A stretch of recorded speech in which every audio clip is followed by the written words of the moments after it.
সম্পর্ক সম্পর্ক এমন একটা জিনিস যেটা করতে বেশি কিছু করতে হয় না, কিন্তু বজায় রাখাটা ভীষণ কঠিন।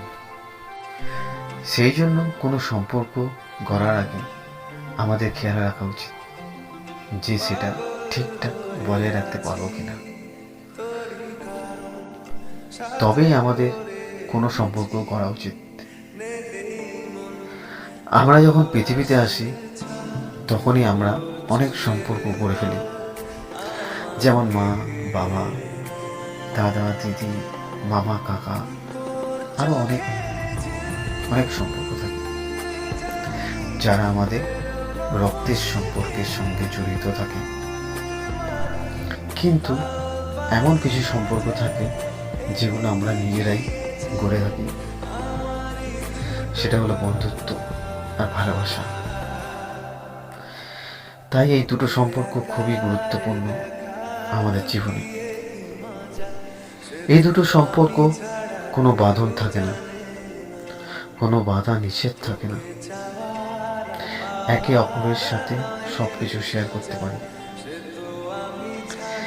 এই রিলেশনটা টিকে থাকে শুধুমাত্র বিশ্বাসের উপর। আমরা খুব সহজেই যে কারোর বিশ্বাস অর্জন করতে পারি, কিন্তু এই বিশ্বাসটা বজায় রাখাটাই সবচেয়ে বেশি কঠিন। সেই কারণে রোজ কত কত এই সম্পর্ক ভেঙে যায়। কেউ তার প্রিয় বন্ধুকে হারায়, আবার কেউ তার প্রিয় ভালোবাসাকে হারায়। আমরা সবাই এই জীবনে কাউকে না কাউকে হারিয়েছি, আর এই হারানোর মধ্যে অনেক কষ্ট লুকিয়ে থাকে। যে কষ্টগুলো আমরা ঠিকঠাক কারোর সাথে শেয়ারও করতে পারি না, তার কারণ আমরা যে মানুষটাকে আমার সব কথা শেয়ার করতাম, সেই মানুষটাই তো থাকে না আর। সেই জন্য আমরা সেই কথাগুলো শেয়ার করতে পারি না। তোমরা যদি এমন কাউকে হারিয়ে থাকো, তাহলে তোমাদের সবচেয়ে বেশি কিসে কষ্ট হয়েছিল সেটা আমাকে কমেন্ট বক্সে অবশ্যই জানিও। আমি আমারটা শেয়ার করছি। কাউকে হারানোর পর অনেক কিছুতেই কষ্ট হয়, তবে আমার সবচেয়ে বেশি কষ্ট হয়েছিল অধিকার হারানোটা। তাকে ভালো মন্দ কিছু বলার অধিকার,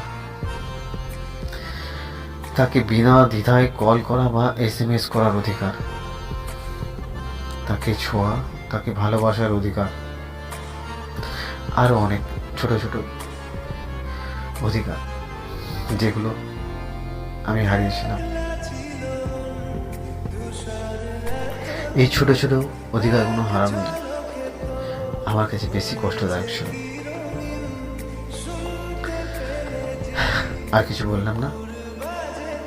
যদি তোমাদের এই কথাগুলো ভালো লেগে থাকে তাহলে একটু লাইক কমেন্ট করে দিও, আর নিজেদের অভিজ্ঞতা যদি শেয়ার করার ইচ্ছে থাকে তাহলে অবশ্যই করো। আমি আছি।